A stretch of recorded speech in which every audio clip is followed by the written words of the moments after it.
दोस्तों, इस वीडियो में हम लोग बिहार पुलिस कांस्टेबल 2023 के लिए जीके जीएस का 25 इम्पोर्टेंट प्रश्न करने वाले हैं। इसलिए वीडियो को कहीं पर भी स्किप नहीं कीजिएगा और सभी का सभी प्रश्न जो है ये इम्पोर्टेंट प्रश्न है। तो चलिए, पहला प्रश्न है कि भारतीय अर्थतंत्र में वैश्वीकरण एवं निजीकरण की शुरुआत से डैश हुई है। भारतीय अर्थतंत्र में वैश्वीकरण एवं निजीकरण की शुरुआत से डैश हुई है। देखो, शुरुआत जो है ये 1992 ईस्वी से हुआ है। ठीक है, कब से हुआ है?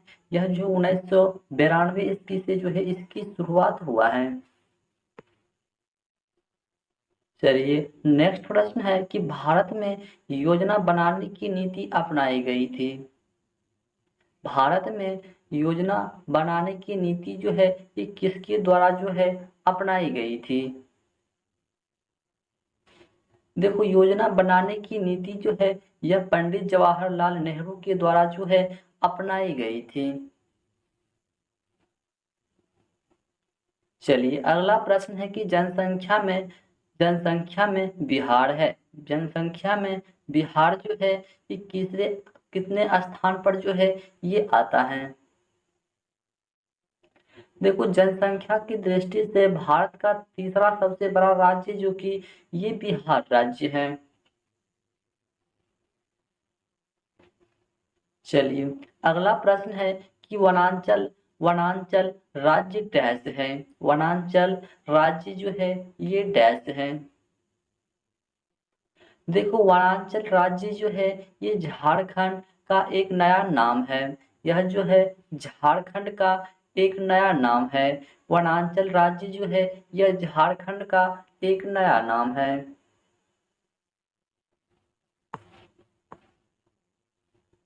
चलिए, नेक्स्ट प्रश्न है कि बिहार की जनसंख्या से अधिक है। बिहार की जनसंख्या से अधिक है। देखो, बिहार की जनसंख्या जो है ये कितनी है? यह जो है 10 करोड़ है। कितना है? यह जो है 10 करोड़ से अधिक है। चलिए, अगला प्रश्न है कि एसआई प्रणाली में कार्य की इकाई जो है ये क्या होती है? एसआई प्रणाली में कार्य की इकाई जो है ये क्या होती है? देखो, कार्य की इकाई जो है ये जूल होती है। एसआई प्रणाली में कार्य की इकाई जो है ये जूल होती है। चलिए, अगला प्रश्न है कि 92 23 यानी कि नाभि में प्रोटॉन की संख्या जो है ये कितनी होती है? यानी कि इसकी प्रोटॉन की संख्या जो है ये कितना हो जाएगा?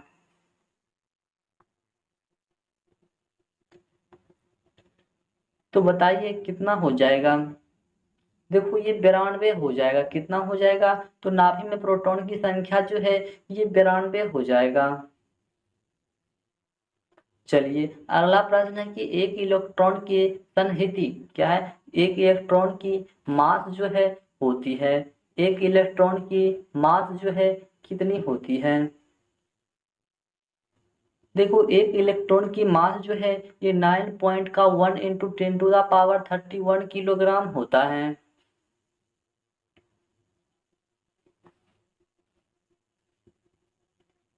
चलिए, नेक्स्ट प्रश्न है कि किसी पदार्थ की उसकी गति से प्राप्त की गई ऊर्जा को क्या कहते हैं? किसी पदार्थ की उसकी गति से प्राप्त की गई ऊर्जा को हम लोग जो है क्या कहते हैं?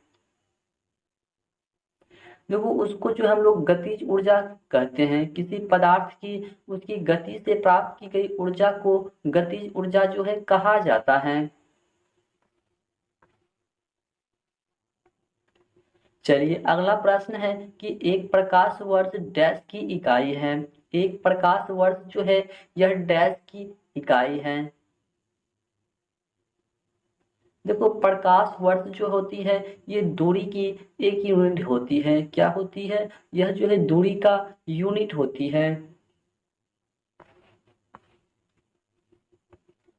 चलिए, अगला प्रश्न है कि सफेद प्रकाश की उसके 7 रंगों में विभाजन की प्रक्रिया डैश कहलाती है। सफेद प्रकाश की उसके 7 रंगों में विभाजन की प्रक्रिया जो है यह डैश कहलाती है। देखो उसको जो है वर्ण विक्षेपण कहा जाता है, उसको जो है वर्ण विक्षेपण जो है कहा जाता है। ठीक है, उसको जो है वर्ण विक्षेपण कहा जाता है। चलिए नेक्स्ट प्रश्न है कि सौर कोष प्रकाश ऊर्जा को डैश में परिवर्तित करता है। सौर कोष जो है प्रकाश ऊर्जा को डैश में परिवर्तित करता है। सौर कोष प्रकाश ऊर्जा को डैश में परिवर्तित करता है। देखो यह जो है विद्युत ऊर्जा में जो है परिवर्तित करता है। सौर कोष जो है प्रकाश ऊर्जा को विद्युत ऊर्जा में परिवर्तित करता है।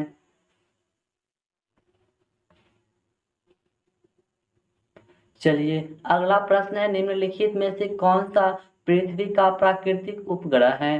निम्नलिखित में से कौन सा पृथ्वी का प्राकृतिक उपग्रह है। देखो चंद्रमा जो है यह पृथ्वी का एक प्राकृतिक उपग्रह है। चलिए अगला प्रश्न है कि पृथ्वी और सूर्य के बीच की औसत दूरी को क्या कहते हैं। पृथ्वी और सूर्य के बीच की औसत दूरी को जो है क्या कहा जाता है। देखो उसको जो है एस्ट्रोनॉमिकल यूनिट कहा जाता है। उसको जो है एस्ट्रोनॉमिकल यूनिट जो है कहा जाता है।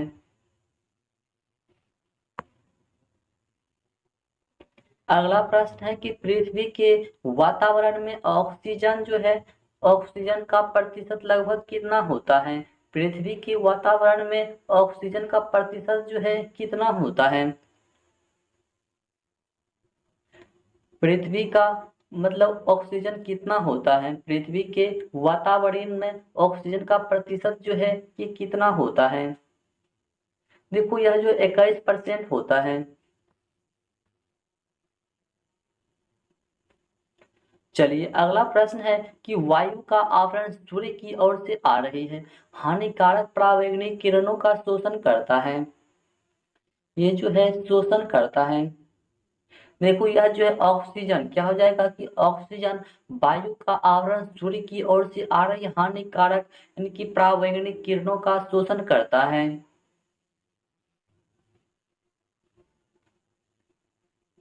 चलिए अगला प्रश्न है कि प्रथम कृत्रिम उपग्रह का नाम था। प्रथम कृत्रिम उपग्रह का नाम जो है ये क्या था। देखो स्पुतनिक प्रथम क्या हो जाएगा, स्पुतनिक प्रथम हो जाएगा।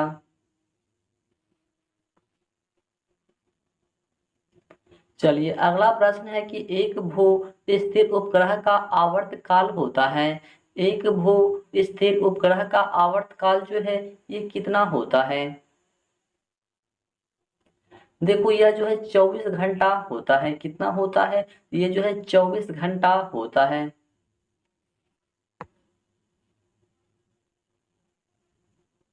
चलिए अगला प्रश्न है कि भूकंप के आने का समय और उससे उत्पन्न तरंगों की तीव्रता का लिपिबद्ध विवरण से किया जाता है। देखो सिस्मोग्राफ से किया जाता है। ठीक है, भूकंप की तीव्रता जो किसके द्वारा मापा जाता है, यह जो है सिस्मोग्राफ के द्वारा जो है मापा जाता है। चलिए अगला प्रश्न है कि एक वाष्प इंजन ऊष्मीय ऊर्जा को परिवर्तित करता है। एक वाष्प इंजन ऊष्मीय ऊर्जा को परिवर्तित करता है। देखो यांत्रिक ऊर्जा के रूप में जो है परिवर्तित करता है।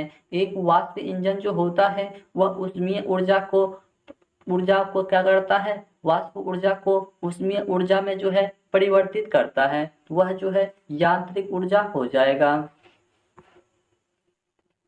चलिए अगला प्रश्न है कि प्लास्टर ऑफ पेरिस का रासायनिक सूत्र जो है ये क्या है।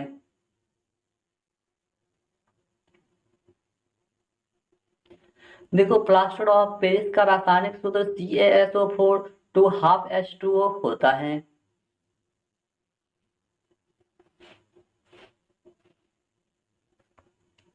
चलिए अगला प्रश्न है कि एल्यूमिनियम के एस का नाम जो है ये क्या है।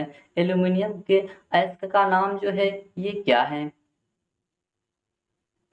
देखो एल्यूमिनियम के एस का नाम जो है ये बॉक्साइट हो जाएगा। क्या हो जाएगा, ये जो है बॉक्साइट हो जाएगा। चलिए अगला प्रश्न है कि शुद्ध सोडियम धातु प्राप्त की जाती है। शुद्ध सोडियम धातु जो है किससे जो है प्राप्त की जाती है। देखो यह जो है विद्युत अपघटन से जो है प्राप्त की जाती है। शुद्ध सोडियम धातु जो है यह विद्युत अपघटन से प्राप्त की जाती है। चलिए अगला प्रश्न है यदि तांबे को गर्म सांद्र नाइट्रिक अम्ल के साथ प्रतिक्रिया कराए तो कौन सी गैस जो है प्राप्त होती है। देखो नाइट्रोजन गैस जो है ये प्राप्त होती है। चलिए अगला प्रश्न है कि शुद्ध सिलिकॉन का किस रूप में प्रयोग होता है। शुद्ध सिलिकॉन जो है का रूप किस रूप में जो है प्रयोग होता है। देखो यह जो है अर्धचालक के रूप में जो है प्रयोग होता है। यह जो है अर्धचालक के रूप में प्रयोग होता है। तो अभी तक हम टोटल जो है 25 प्रश्न कर चुके हैं और 25 प्रश्न में से कितना प्रश्न जो है आप सही किए हैं कमेंट बॉक्स में जरूर बताइएगा। तो चलिए मिलते हैं फिर से नेक्स्ट वीडियो में, तब तक के लिए जय हिंद जय भारत।